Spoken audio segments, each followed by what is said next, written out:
Hello and welcome to Seatrade Cruise Talks. We're back with another episode. Seatrade Cruise Talks is a series of educational content featuring cruise professionals and industry leaders discussing the challenges and opportunities of the current and future industry climate. You can sponsor a talk to align your brand with innovative thinking and recent trends, and to receive highly relevant, engaged leads that are seeking the sort of value your brand provides. Contact us at sales@seatradecruise.com or find us on socials at Seatrade Cruise. And don't forget to like, comment and subscribe to our channel for weekly talks content.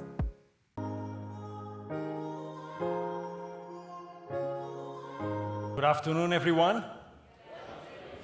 Thank you very much. Thank you. And welcome to the Seatrade Med's 50 of 55 panel. So my name is Luis de Carvalho. I'm the CEO of Bermelo Hamil & Partners Europe, and I will be introducing and facilitating this session. But there's some housekeeping rules first. So make sure you download the event app by typing in Seatrade Cruise Med 2022 on the App Store or Play Store. So basically all our Q&A will be conducted via the app. So just click the session you're attending and you'll be able to ask questions. The event Wi-Fi is Seatrade Cruise Med. So now on to the program. Following the EU Fit for 55 target to reduce net greenhouse gas emissions by at least 55% by 2030, this session will look at different perspectives for the cruise industry to examine how to continue to meet this target as the industry moves forward towards a net zero carbon future. So our goal with this session is to demystify some of the key areas surrounding the practicalities of the current regulatory landscape for greenhouse gas emissions, and to hear expert opinions and takeaways on some of the challenges and opportunities that this transition will bring to the cruise industry in the coming years. And this is how we're going to conduct the session.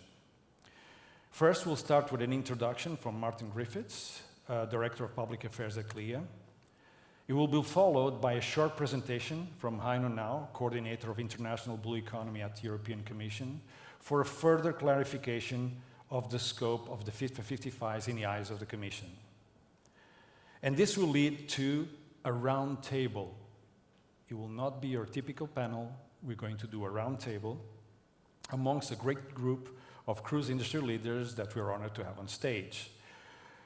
We have the pleasure to share the stage with Lynn Koppel, Vice President of Sustainability and Environmental, Social and Governance at MSC Cruises, Barbara Schell Agersnap, CEO of Copenhagen Malmö Port, Stephen Schwereb, COO at Global Port Holdings and CEO of Valletta Cruise Port, and Heino Now, Coordinator International Blue Economy at European Commission.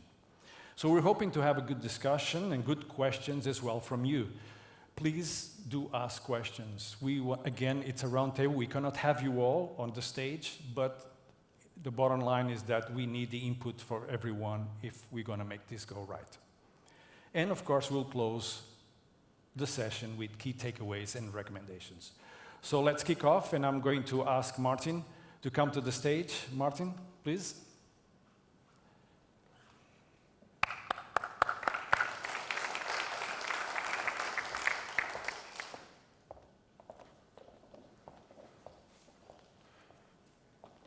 So, good afternoon, everyone. As Louis said, my name is Martyn Griffiths, and I'm based in Brussels, working for CLIA, and it's my responsibility to engage with the European institutions to shape the legislation commonly known as the Fit for 55 package.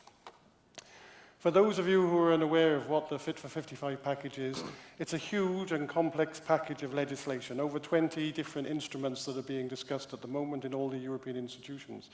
And of those 20 plus legislative initiatives, 5 are extremely pertinent to the maritime sector and especially to the cruise sector. So we're going to try and talk through that, but before we do that, we have to recognize that CLIA and its members fully endorse the ambition of the European Union and the Fit for 55 package and the desire to be climate neutral by 2050, and we will work with you as long as that legislation doesn't discriminate against our industry and make it impossible for us to deliver on the legislation in the future. If we look, and I'm awfully sorry if there's going to be some acronyms, I will try and take all the acronyms out when we give the slides to the organisers to put on the app. So hopefully we'll resolve that afterwards, but I'll talk you through. So as Louise said, the Fit for 55 package is designed to reduce greenhouse gases across the European Union by 55% in 2030. And it's to kickstart our ultimate goal to be climate neutral by 2050. So we have 5 pillars that affect the cruise industry. The first one is the carbon offset. So all the carbon dioxide emissions that come out of our ships will have to be offset through the emission trading system, which is being extended to the entire maritime sector for the first time. The second element is looking at the fuels we actually use and reducing our greenhouse gas intensity in those fuels and moving more and more to biofuels and zero-emission fuels of the future. And that is managed through the Fuel EU Maritime proposal. The third one, which is extremely challenging for our industry, is to reduce our emissions at berth to zero. And that comes under the Alternative Fuel Infrastructure Regulation and also under the Fuel EU Maritime, where the fuels will be brought through the infrastructure to help us deliver on that. And this will see shoreside electricity playing a more and more important role in the ports of Europe as we move forward. The fourth element is the promotion and development of new renewable energy through the third revision of the Renewable Energy Directive. And then finally, and it's a much bigger than the maritime sector, proposed the Energy Taxation Directive that will look at taxing energy across all aspects of our lives in the European Union, making fossil fuels more expensive to use and pushing us and driving us to move to renewable and alternative fuels of the future. In addition to those 5 legislative proposals, we have in parallel something which is a bit more worrying because it's a less open and less transparent process, known as the Sustainable Finance Taxonomy. And this is a development of criteria that banks and financial institutions will use to ensure that they are investing in sustainable projects of the future. And we have to make sure that the cruise ship stays front and center of the maritime transport criteria and are not affected in any other way or even banned from the criteria that are being discussed. When the package was first published last year, we actually did a rough calculation of what, as the legislation stood then, would be the impact. And it was just under 20 billion euros to the cruise industry. So it's not insignificant. And we're working every day at the moment to try and reduce that impact and also to direct where that impact is made. We can get some return as an industry through the Innovation Fund or from the revenue generated from the taxation schemes that can be put back into R&D within the maritime sector and especially within the cruise sector. If we look at what the real impact will be on the cruise sector, technically from next year, every cruise line will have to buy carbon dioxide emission credits so it can burn and make CO2. And it will have to balance its output with its input through the CO2 ETS scheme. The original Commission proposal was favourable for the cruise industry and for the passenger transport industry because we've actually closed down for 2 years during the COVID pandemic, unlike the cargo sector. So we were pleased that they recognised that we would have a gradual 5-year phase-in, which would allow us to build our recovery programme and pay the taxation over a period of time. There is also an obligation for us as cruise operators to connect to shoreside electricity or onshore power supply or coal dining, whatever you want to call it, from 2030. And this will have an impact because currently 7% of berths in Europe are fitted with shoreside electricity capability. And in theory, we need to go from 7% to 100% in less than 10 years, which if we know the investment cost and the business plan for shoreside electricity in some ports, it's going to be a very tough ask, and governments will have to work very closely with us to make that happen. We are pleased that there are exemptions for small ports with small numbers of calls and for outermost reaches and islands, but again, it's going to be one of the biggest challenges, and we hope it will also push the move for new zero-emission technologies to come forward so that we can adapt that. We also will see that our fuels will need to decrease their intensity, their greenhouse gas intensity, so we will have to blend fuels and we will have to use new fuels. And that will have to see a reduction in what we're using today, year on year, to allow those fuels to be blended in our existing fuels. There's also a real need to invest in alternative fuels. The Fit for 55 package doesn't just talk about maritime sector, it talks across the board. And we're going to be competing with fuels with road transport, with rail, with all sorts of different systems. So we really need to make sure that there are alternative fuels that are acceptable and viable for the maritime sector and especially for the cruise sector.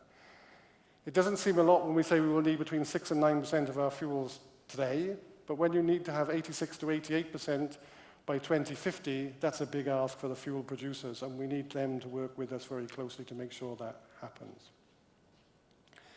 And then finally, the taxonomy, as I said, if we cannot get finance because we're not deemed to be a sustainable activity, that will have a major impact on shipbuilding in Europe and could see the cruise industry moving out of Europe and being built in other parts of the world, which would be a great loss to the European economy.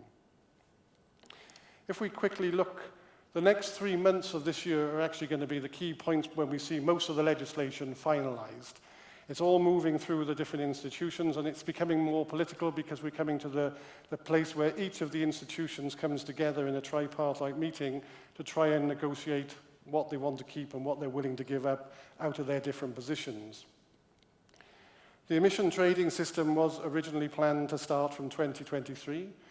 We know that the legislation is going slower, so we expect that to be 2024, the way things are moving at the moment. The rest of the information is on the screen, and if you look at the Commission website, there's much more information on that. I hope I've given you some flavour of where we're moving with the Fit for 55 package. I will be on the CLIA stand all afternoon, so if you want more information, please contact me or contact me when I'm back in the office. And I know that Heino will talk a bit more of how the Commission is setting the Fit for 55 package and its wider climate ambition moving forward. Thank you very much.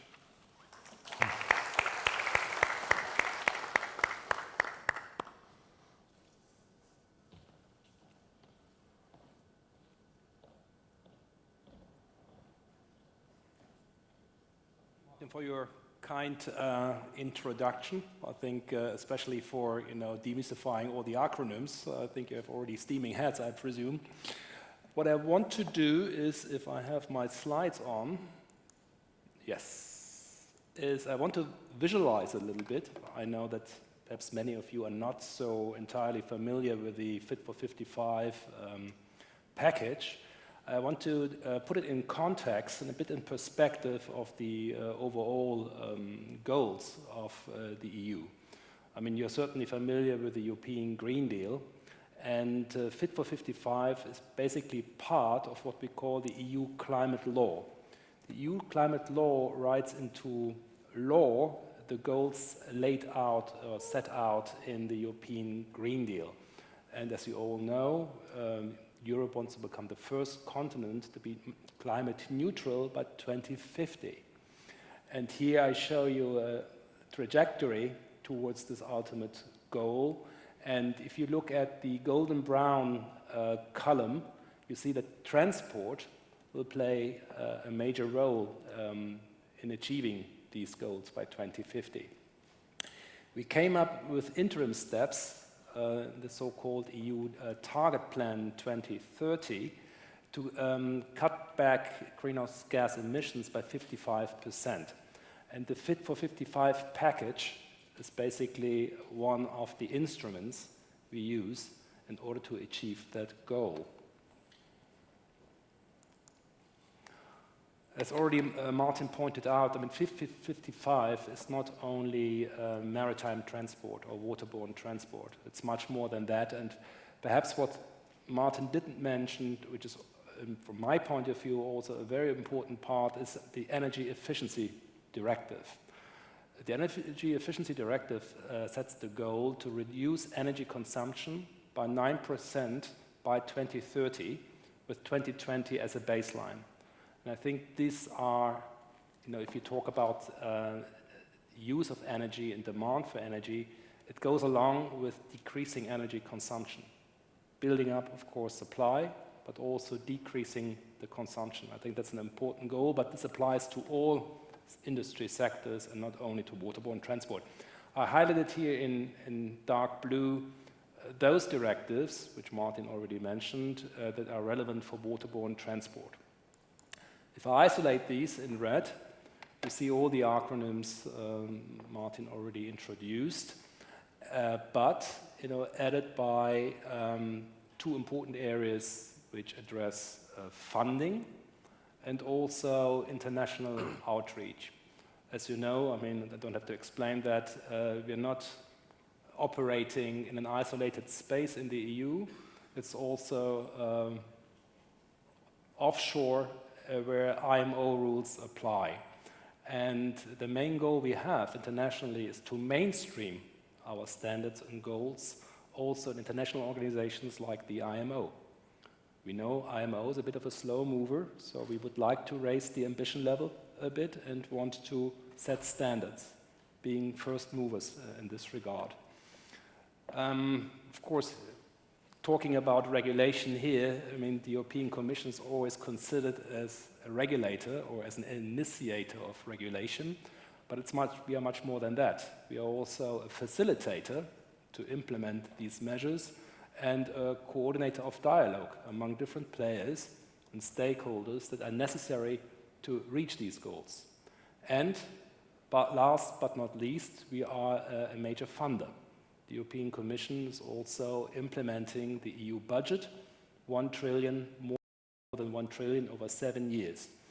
And of course, we have a lot of budget facilities like structural funds in order to invest in infrastructure locally, in member states, in regions, in municipalities, but also funding, for instance, research and innovation in order to make fuels available or alternative fuels available, especially renewables.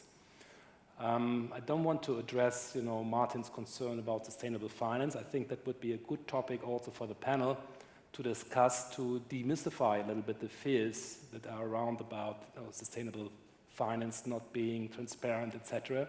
And I'm very happy to address these issues in the panel as well. So how does it all fit together?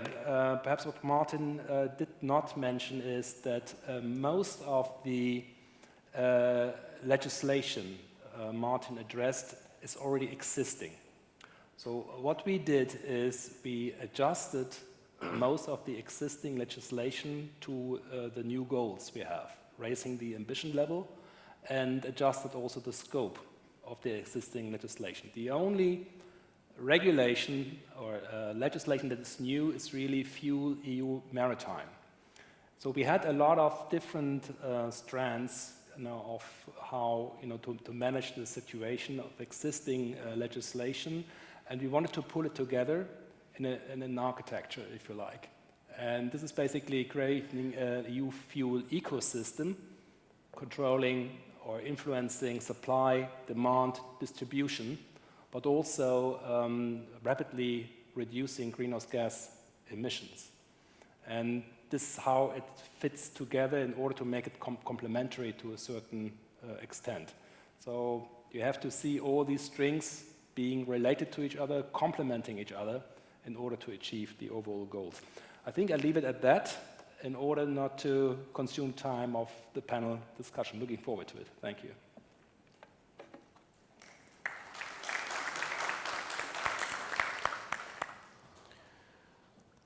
Thank you very much, Aino. So, how are we going to do it? It would be interesting for the audience to understand a bit what exemptions are in place for small ports. We as global ports operate a number of ports. Some are big, some are small. We are conscious of the fact the investment to provide onshore power is quite hefty. And where we have that ready is because governments intervened, like for example, in Malta. And attached to that, I would like to hear the views of Linda, for example, where you have ports ready to take the onshore power. What is the commitment of cruise lines towards those ports? And then whether we'll see a movement of traffic because some ports are ready, some not, etc. So it would be interesting to hear a bit on that. If I answer the second members have committed that where shoreside electricity is available in port, they will send ships that can connect to it and the data can't remove. At least by 2030, By- but earlier than that Yeah. in Europe. Yes. So that's a commitment from CLIA and its members to use shoreside power. The discussion about small ports and exemptions is ongoing at the moment. It's in the negotiation. There was, in the original proposal, a number of less than 500 calls or something like that, I think. It's now being discussed because ESPO want to see whether the terminals, the cargo, the ferries, how that works together as well. So it's still being negotiated, but there will be an exemption. But what it will look like in the end, I'm not totally sure today. 500 calls is a big number, Yeah. especially for ports that, like us, are dedicated cruise terminals. In most of our ports, we don't have 500 calls. Yeah. So it's an evolution because ESPO were asking for a very different figure than what was proposed originally as well. So. Thank you. Want to ask? Sorry. I think one thing to maybe add to that discussion is, and maybe being a bit of a devil's advocate, is asking about the ports that should have shore power and those that maybe should be considered exempt for some reason.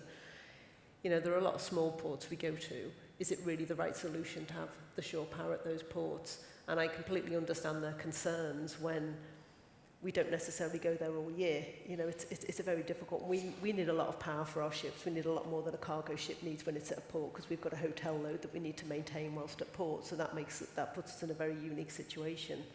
But a lot of the ports we go to, we don't necessarily go all year. Now, that might change. You know, we were talking this morning about the Med, making it more of an attractive destination all year round, so that might help that. But it's a huge investment for the port. And the other thing we've got to take account is if we, I mean, you know, we're talking stepping forward in time, 20, 30 years maybe, but we're looking at solutions where we can be zero emissions, which means that we potentially will be zero emissions at port even without the need for shore power. You know, if we're looking at hydrogen solutions, for example, you know, we've already committed for some of our later luxury ships to have hydrogen, which potentially means they could be zero emissions, which is ideal for them because they'll be going to a lot of those small ports. But it does beg the question of which ports really should we be focused on to make sure we've got shore power. It's something that we need now, but we need to think about now in the future whether the small ports, how many cruise visits they'll get, and what's that investment needed for that? Yeah, I understand your point, and I guess, you know, to that, about a year and a half ago, we did a study in the Baltic Sea region to understand, you know, the viewpoints of cruise lines, viewpoints of the ports, and see who's investing in, you know, and not, and so forth. And some of the comments that came about is that many people viewed shore power as a transitional phase towards maybe what you're saying in terms of having an industry that is carbon neutral. If we're looking at the 7% of the ports that Martyn mentioned that have and will have, a lot of those ports are the marquee, mainly large ports, marquee ports, and so forth that feel somehow pressured, you know. And so would then, you know, and I will ask you your plans in terms of your fleet and so forth, you know. Would there be an option then to somehow use already some alternative fuels or technologies to, you know, by 2030 to somehow minimize already the usage of shore power in some of these ports?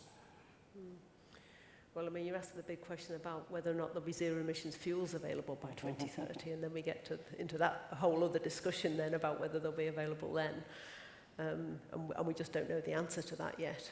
So, I mean, I definitely think there's a role for shore power now. It's just whether it comes down to that investment, really, and whether it'll be needed into the future. But, you know, we do need to acknowledge the fact that we have ships now that are being built to last for 30 years. That's how we, you know, that's what we assume when we invest up to €1 billion in a new ship. It's got to last a long time. This is why we're so keen to make sure that we get the technology right now for the ships that we're designing now. But we have ships in service that it's going to be very difficult to retrofit any zero emission fuel technology on that just because of the different kind of internal infrastructure, bunkering, etc.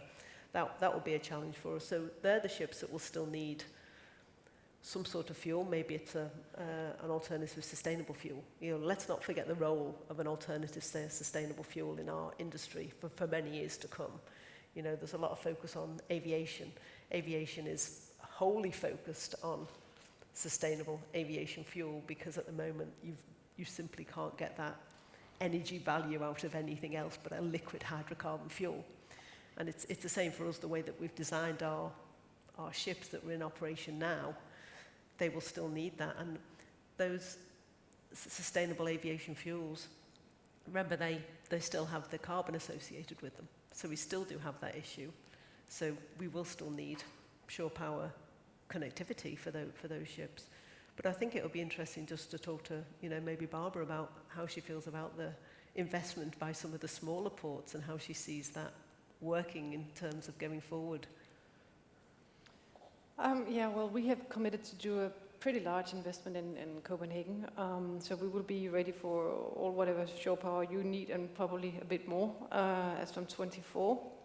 And yes, as you say, we also have medium and smaller ports. So for us, it's the investment is to see, you know, the commitment as well from the ship size, and then I guess we will just do the same thing in the other ports. We have this waiting game for so long about it's a little bit of chicken and the egg, right? So cruise lines have difficulties in investing in something that the ports can't offer, and the other way around, right? So, and these conversations had been going on for, I don't know, many years, I thought, right? Until I think it was last year, 2 years ago, we decided we'll no longer have that discussion. We will invest in shore power. We will make it big so that any ship that comes into Copenhagen, and whether it's a transit or turnaround, will be able to get shore power. So how do we create a good case for this? And if it's not a good case, you know, isn't it still better than not doing it? And that changed the dynamics in the room, you know, internally with us, and with our town hall and the destination, and also with our clients, right? So the conversation we are having now is different from should we or should we not, and it, you know, it makes us, it puts us in a position, both us and the cruise lines, I think, to say, okay, so this will be there. You know, so you know, we can tick a box with a little less uncertainty and then start focusing on something else. So the next discussion we can have is, okay, so what would you also like us to provide of fuel types, for instance, right? What should we be able to do for you to have the kind of bunkering or services that you would like, either if you do retrofit some vessels or if you know, design new ones. So how far is that into the future? I guess not for the LNG, but after that, right? So, and when can we start those discussions so we can also be a part of that solution, because we would love to be that. We do have these conversations with some other customers on the cargo side already, and we would love to engage in them with the cruise lines as well, right? So what kind of energy, you know, should we be part of that puzzle of making sure that there actually will be green corridors for the cruise lines in the future as well? On whatever e-fuel that would be. So we very much hope to have more of these conversations, because we think this is where it should be going. I think it's an interesting point about the bunkering and infrastructure, because that's so important for us for our new future fuels. And actually, you know, we're seeing a lot of progress in these areas, and we need to be talking about that more and understanding more and making sure that everybody's aware of what's going on. I'm not sure whether you're aware that in Denmark that there's a Horizon, actually an EU Horizon study going on looking at electrolysis to create green hydrogen in the kind of modular way, where you basically get something that's the size of a kind of container that can potentially, and then you could kind of add on to that within a port. I mean, that potentially, I mean, it's early days. It looks to me, having heard one discussion on it, I admit, to be a potential game changer, to be able to, for ports to be able to have a system where they could, as long as the renewable energy is available for that electrolysis to happen, because, you know, electrolysis is that splitting of the hydrogen and oxygen from the water. I mean, it's those kind of things, you know. I mean, it's like, so I mean, it's so important that we all kind of learn from each other, and we have those discussions with ports and say, just so you know, this kind of thing is happening, you know, for you in Denmark. Let's have a think about how we could look at how, you know, in 10 years' time, how could that potentially look for us? Because that would then give us the confidence then when we're looking at these hydrogen ships that there will be places where we can actually get green hydrogen to put on those ships. Exactly, and that's exactly a proof of that, because I think, once we do start these conversations and when we are able to do these tests, preferably together, there's a lot of, shoulders dropping down and say, okay, so this is actually doable. This is not as scary as it looks, because it looks really scary, but I think the alternative looks even more scary, right? So I think it's also about, let's get going. And we don't know, whatever return will be of every penny we put into testing and innovation at the moment. But we need to do these in order to get our arms around this and say, okay, this is actually something we can understand. And then you can start committing to investments and look at whatever design that's going to be preferable. We can start looking at what kind of partners would we need to get in. This is a completely new game for the ports as well, right? I mean, we need to find out, okay, so is it an energy company we need to get in? How much can we get involved? How do we make sure that we can still have a wonderful relationship with you and all your colleagues and the other lines, so that we can provide the services that you will need? And we're really, really looking forward to making that step. And I think, doing exactly these kind of projects together is the only way to do it. And the quicker, the better, because we can see the regulation is coming anyway, right? So instead of waiting for the technology advancement, I think as much as we can, go up on a steep learning curve right now, we'll have more time to actually do it, which is great to meet the regulations, but I think it's also great for the greater good of what we are doing there, right?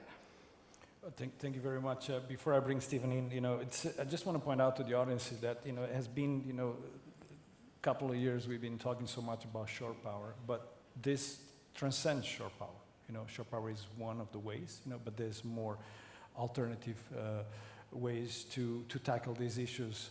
So I just want to point that out, because, we've been focusing so much on shore power that sometimes you lose track of the big picture. But Stephen, please go ahead.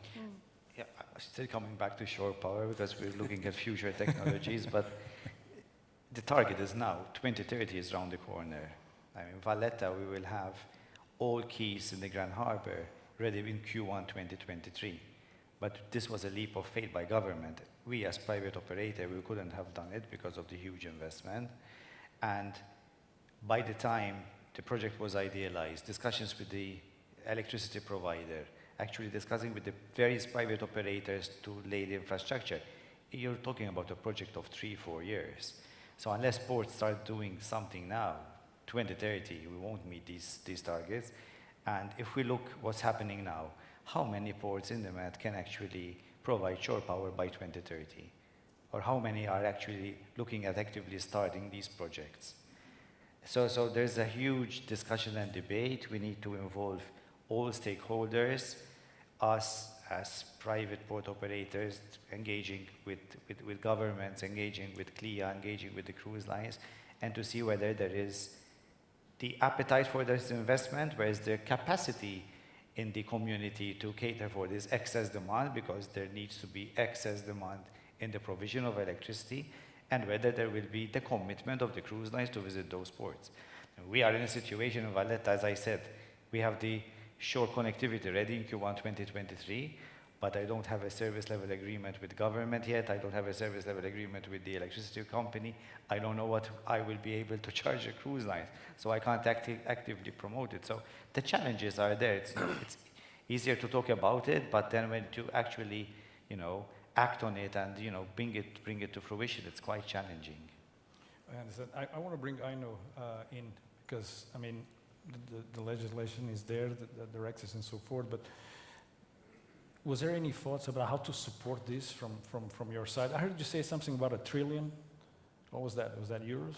Beg your pardon? Didn't you say something about $1 trillion, or did I misunderstood? Trillion. $1 trillion. $1 trillion, yeah. Yes. The overall budget of the EU for 7 years. Yeah. Okay. Absolutely. Is that some part of that is going to be used to support this initiative? Do you want to clarify that? Absolutely. I think a couple of questions I would like to address. First of all, with the small ports, I mean, there are exemptions, to the rule. First of all, it only covers ships, either passenger vessels or container vessels above 5,000 GT. So most cruise ships, of course, are concerned. Second, there are exemptions for outermost regions, for islands, but also for small ports below a certain amount of port calls. So these are, for the time being, exempted. And that's not only onshore power supply, but the alternative is also zero-emission technology on ships. I know that's a challenge, especially for existing ships. I know it's difficult to refit these ships, but it was I found it amazing. At Seatrade Cruise Global, I spent 3 days, going stand by stand, talking to engineers. What kind of technology is already available? I know it's a matter of investment and cost, and I think we don't have one size fits all. But it will be, in the end, a mix of different technologies in order to move towards zero-emission technologies. So that would be the alternative to not having onshore power supply, that basically there's zero-emission technology. So if you want to have onshore power supply, indeed, it's difficult. That's why most of these legislative acts are directives. What are directives? They are not directly EU law, one size fits all, but the principle of subsidiarity applies. That means the EU sets the targets and defines scope and content, and then member states have to implement this into national law and applying it as well. And of course, there are some fast movers in member states, and there are member states which are a bit slower. And of course, then you see also the constitutional arrangements in member states and in regions or even in municipalities. Some municipalities are the owner of the energy supplier at the municipality or at regional level.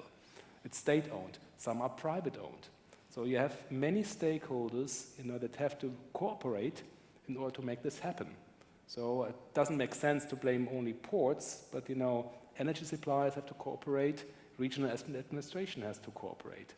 And with regard to funding, you can use structural funds, in order to invest in this infrastructure, and you have access to finance through EIB loans, and then we come back to the sustainable finance issues. You get normally premiums because this is supposed to be a sustainable investment in order to lower, greenhouse gas emissions, to lower carbon impact. So it's a bit of a difficult picture, I do understand, because there are many more players in the game than there used to be before. And I think that's the challenge now, that we have to start cooperating, and that's why the Commission very often is a facilitator of this kind of dialogue, because sometimes there is too little dialogue among those concerned. So basically what you said, you put the bar very high, so to force in a way people to given the challenge we face, I think Barbara already addressed it. If you look at the Eurobarometer surveys, not of perhaps the usual cruise customers, depending on the country, there are 46 plus or even 56 plus in some countries. If you look at the Eurobarometer survey of the age bracket 19 to 24, so of the potential future cruise customers, if you ask them what is the major challenge in the future, the greatest fear they have, they say it's climate change. And what we do actually is we are addressing these fears, to make it safer for the future. And it's a bit like, I always compare it to high jump, You start high jumping training with 120, and then you set the bar at 140, and then you say, I can't make 140, or not to speak of 160. But you train, it's an evolutionary process, and sooner or later you jump 2 meters.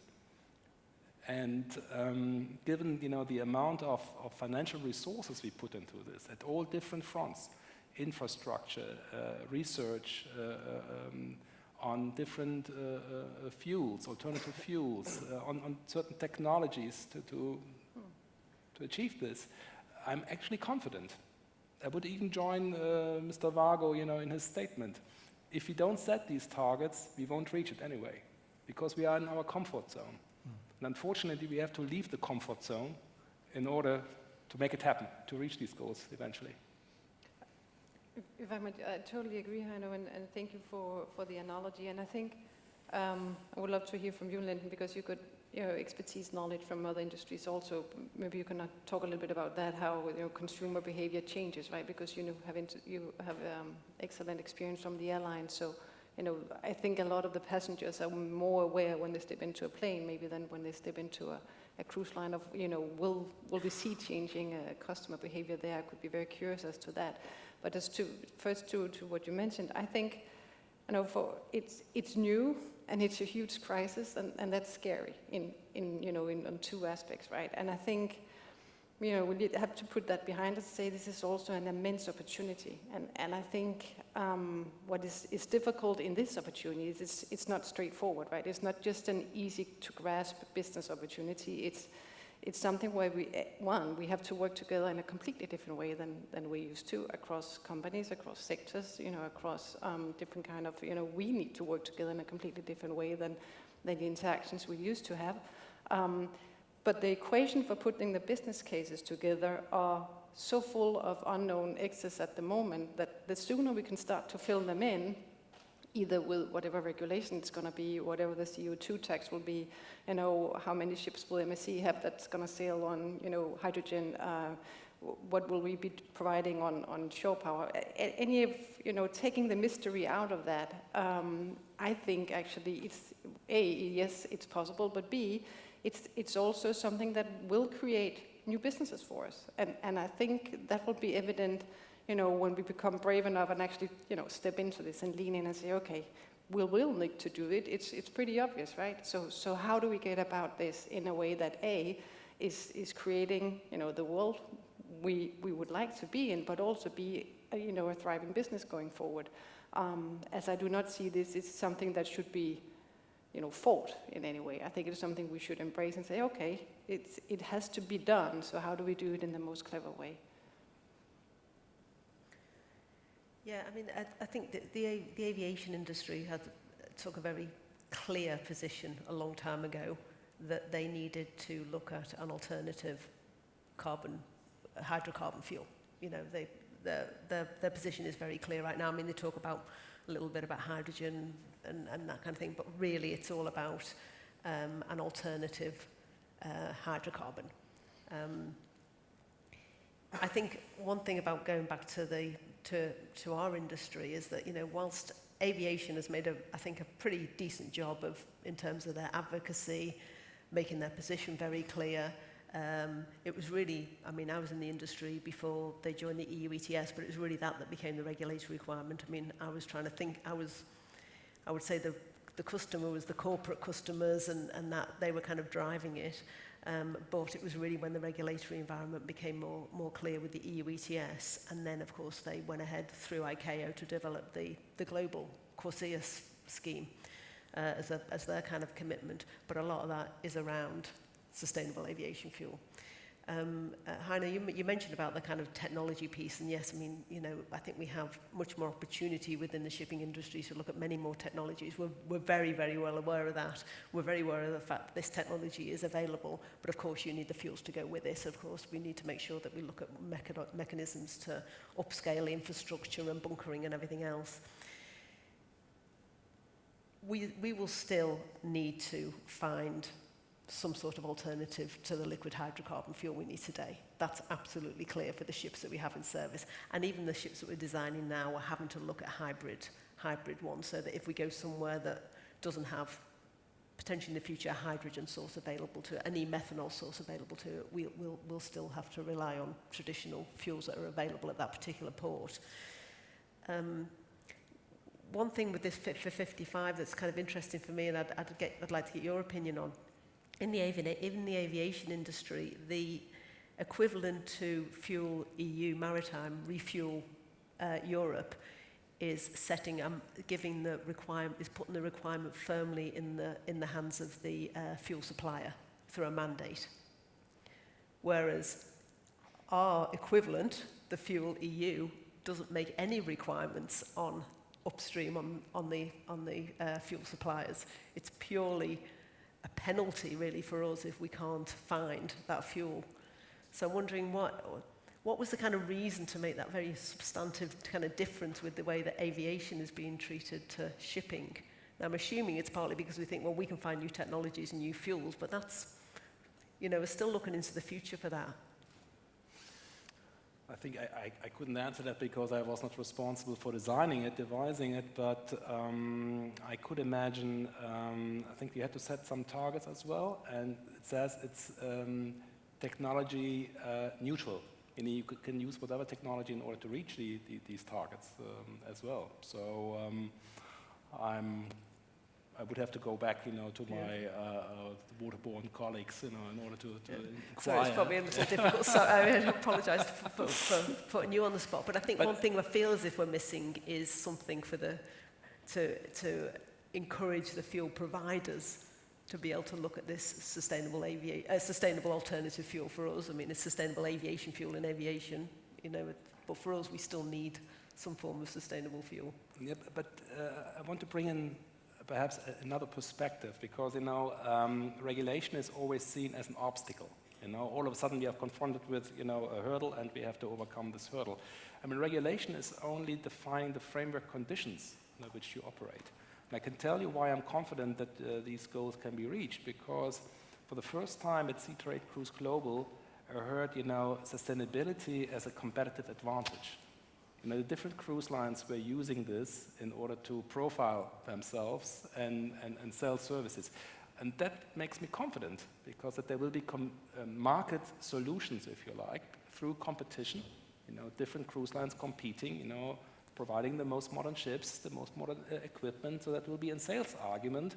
And of course, there is maybe, perhaps in the future, more pressure from the client side as well, that they are perhaps more curious, about sustainability standards you apply. So all this together, with of course the target set, I think there are market solution to it, accompanied of course by financial support. And in this respect, technologically speaking, I'm an optimist, because historically speaking, if you look at innovation, we have been several times in a situation where you had competing technologies. You didn't have the dominant technology yet in place, but sooner or later a solution emerged and then became the industry standard on which you can build. Perhaps it's not yet clear, and perhaps we have an alternative setting where you need an energy mix, for instance, in order to fuel cruise ships in the future. I have a, sorry, Stephen, go ahead, please. I was going to refer to the 1 trillion fund that you said about this initiative. It's the total EU budget is Total 1 EU trillion, budget is and 1 part trillion. of it, large chunks go to... And part of that would probably be dedicated to ports to develop this infrastructure. Yeah? Yes, but the allocation is done by member states. And of course, member states, there's competition about investing in infrastructure, and it could go into port infrastructure. It depends, on you lobbying your government in order to dedicate, amounts to be invested in port infrastructure. Of course, there are competing infrastructures as well, falling in the same basket, if you like. So I think you have to make a business case, if you like, in order to convince your government to do these investments as well. The money is there. The allocation has to be decided then at member state level. That's why there must be a wider discussion between ports, port cities, etc., in order to lobby for these funds. But my follow-up question would be also that those ports which are ready to take cruise ships, would they be helped in subsidizing the energy we provided to the cruise lines, or would the cruise lines be incentivized to visit those ports? Well, I mean, there are subsidies on alternative fuels in the sense that they are less taxed than other fuels. That is already, but direct subsidies. I think it's you have. If you look at the at subsidies, you have different options how you can subsidize fuels, for instance. I think direct subsidies would depend on the member state and the state aid rules in place whether this is feasible. Because normally the EU doesn't subsidize; it's member states that subsidize, and the EU has to approve these subsidies. I have a question from the audience. Which is, how does Fit for 55 goals translate to or ultimately impact the passenger experience?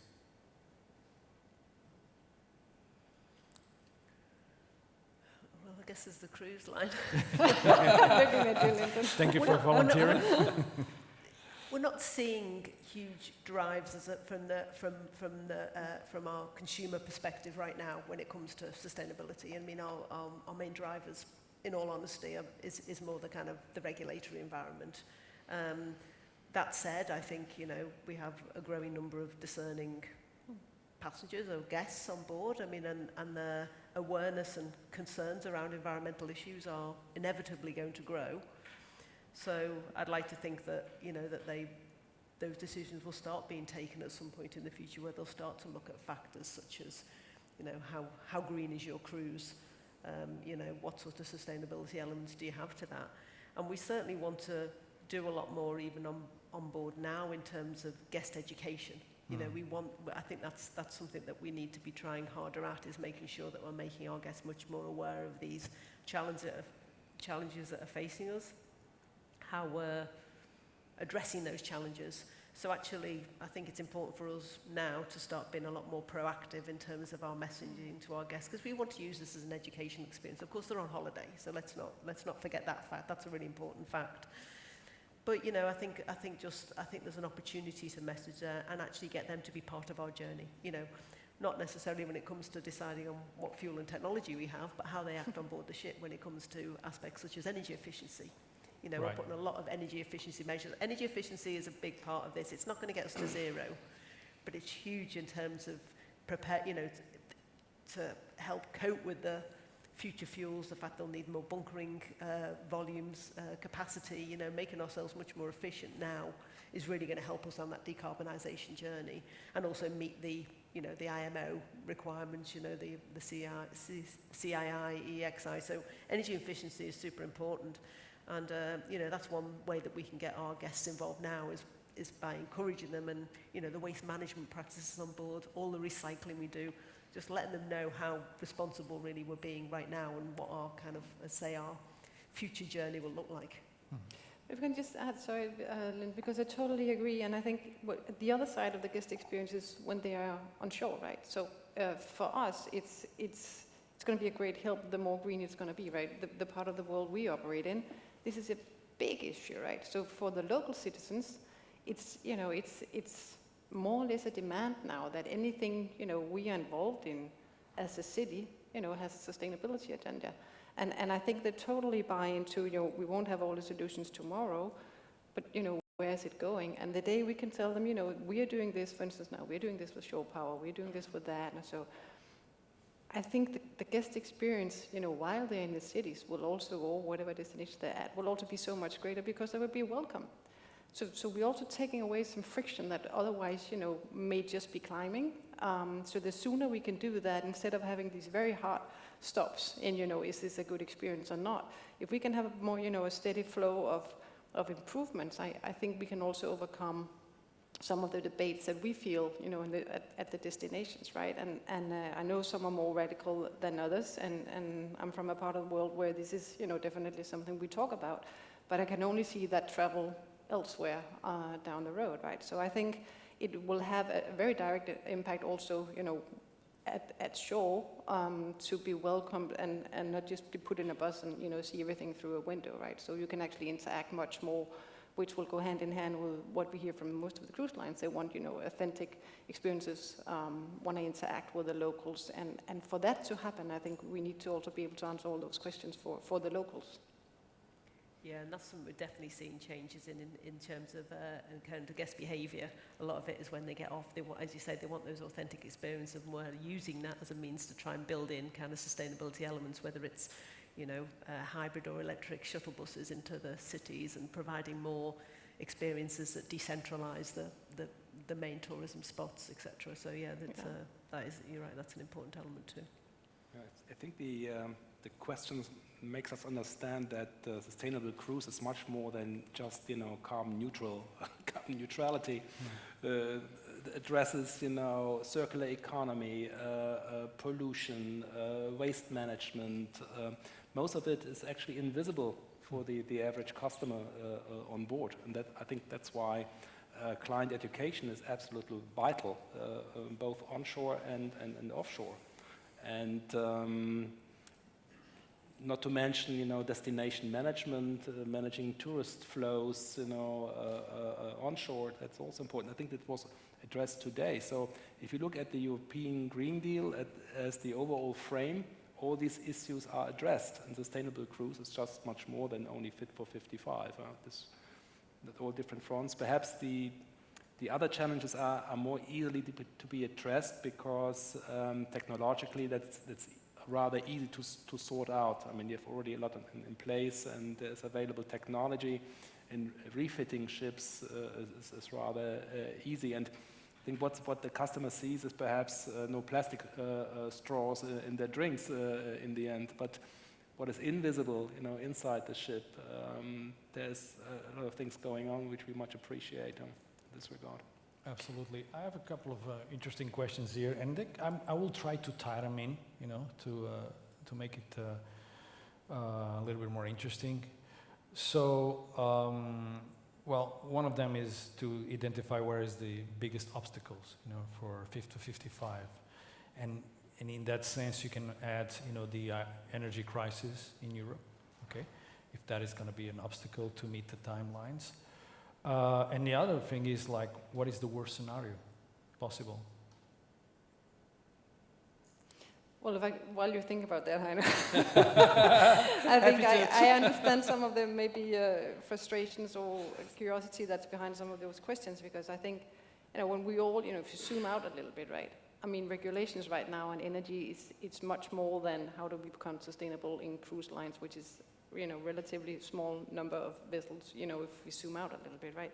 So we have suddenly, we're talking regulations, we're talking energy, which is, a part of a much larger conversation on security, on geopolitics, on, energy crisis in general, and of prices, right? And if you look back on history and how energy has been regulated, I guess everybody still remembers the stories about the 70s. They didn't quite work as they should, we lacked volume, prices were too high, there's a lot of stuff going on, and I think a lot of that could be behind these frustrations. So I think regulation has a history on its own, which might make it even more complex. So you probably start out with a path on, how can we regulate to become more sustainable, and then suddenly we have like a complete different world scene where this is just one part of the regulations, which has suddenly become more national again. And questioning is, could this be a free market, yes or no?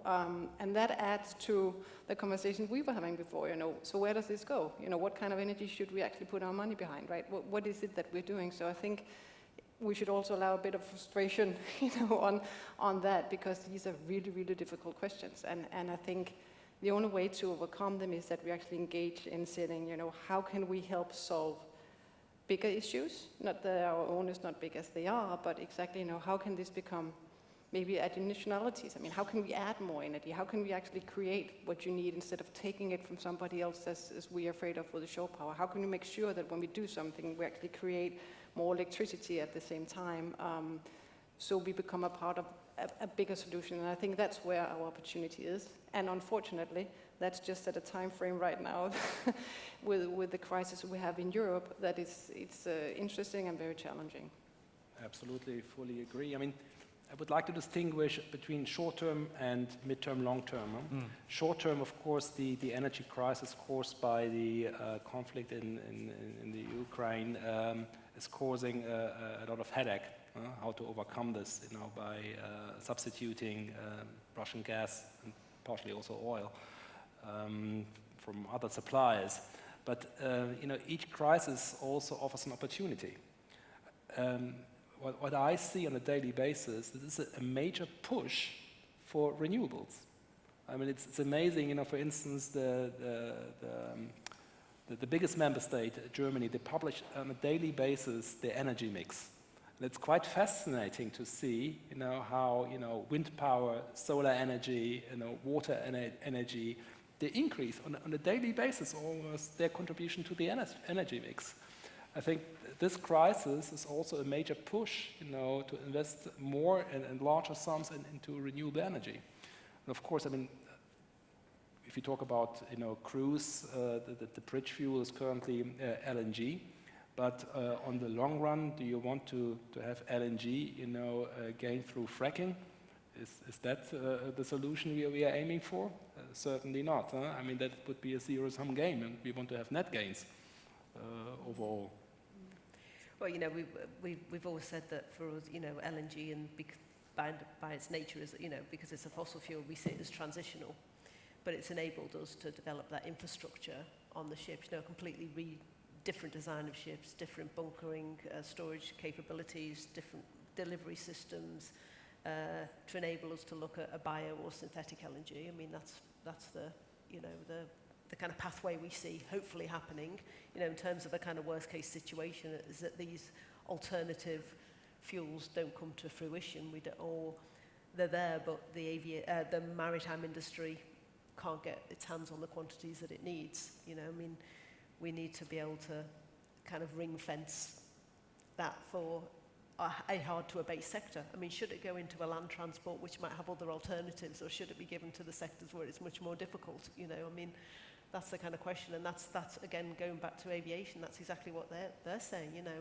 We need sustainable alternative liquid hydrocarbon fuel, and the same for us. We're still going to need a huge proportion of that way into the future, and we need to get the right policies and regulatory environment in place that kind of enables that, maybe through some sort of fuel mandate for the fuel suppliers, as opposed to putting all the onus on the end user.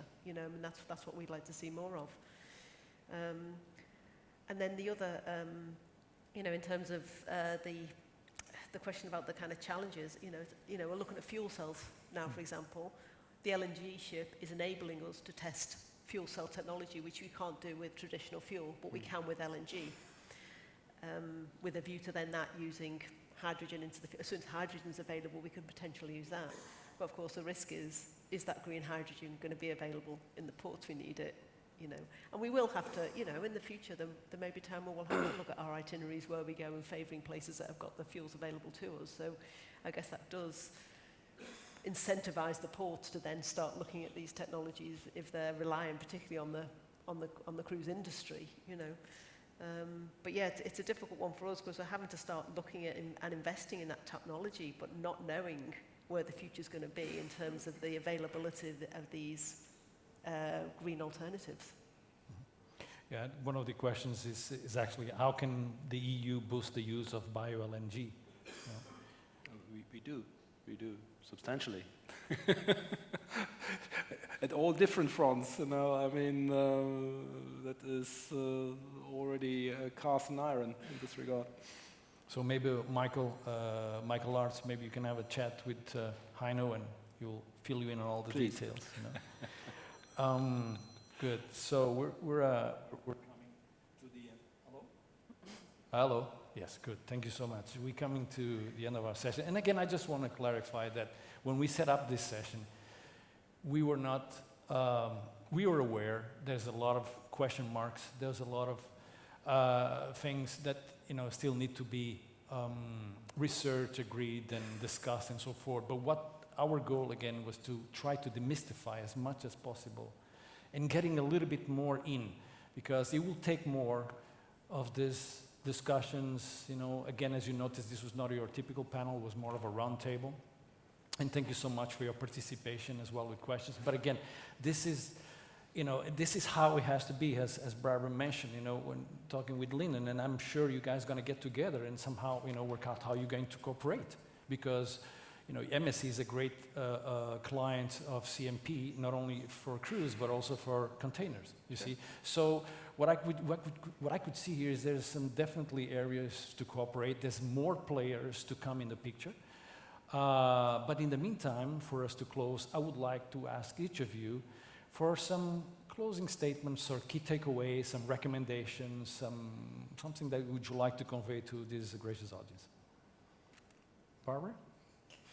More of this, right? I think we're not necessarily on a panel, but on discussions on, how can we make ends meet? Because I think, and I think I mentioned that before as well, for us, and we're actually trying to create that place, we call it Ocean Valley, around Denmark and Sweden at the moment, where, without commitments, but coming together and working together in new ways. So a meeting place, and I think we need that officially and non-officially, to move these obstacles in front of us and get more certainty into the game and just test, and get going. Huh?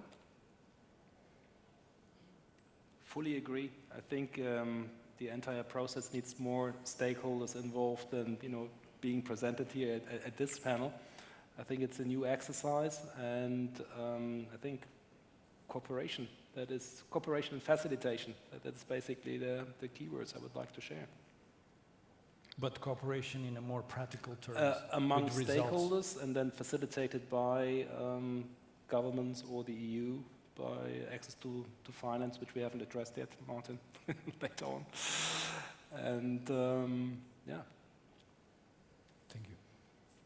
Yeah, the collaboration's important, but also I think internally as well, it's very important that we all build up our own internal capabilities. We're very aware that there's a lot of technology out there. We get approached a lot by technology providers.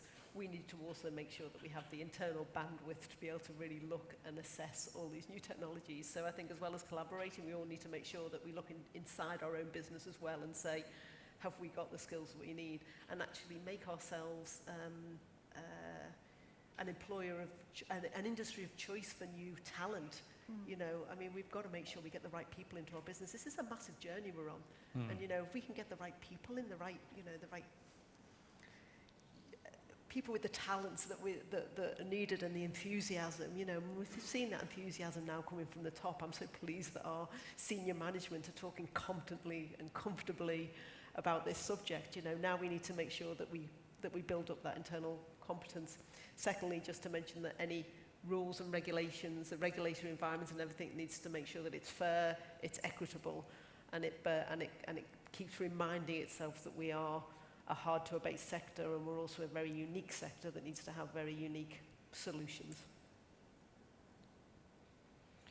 Well, my final comment is that 2030 is around the corner. The targets set are pretty aggressive. We need to get going, conscious of the fact that costs are there. It's not easy to invest in this infrastructure. It's not easy for the cruise lines to convert their ships. But the reality is we need to get going because we're 8 years away, which is nothing. And I hope in 2030, if we're still around, Louis, we won't be having the same conversation. And we're talking about the future again. So we should have at least achieved part of that target. But it's very challenging. You need to bring the stakeholders together. We as sports can't do it alone. The cruise lines alone can't do it alone. We have to collaborate together, and I think that's the prevailing message. But there are very, very various challenges to be surmounted to achieve this. But we need to get going. Absolutely, and that's the point that I also got from Barbara. There's challenges. We have to cooperate, but we have to get going.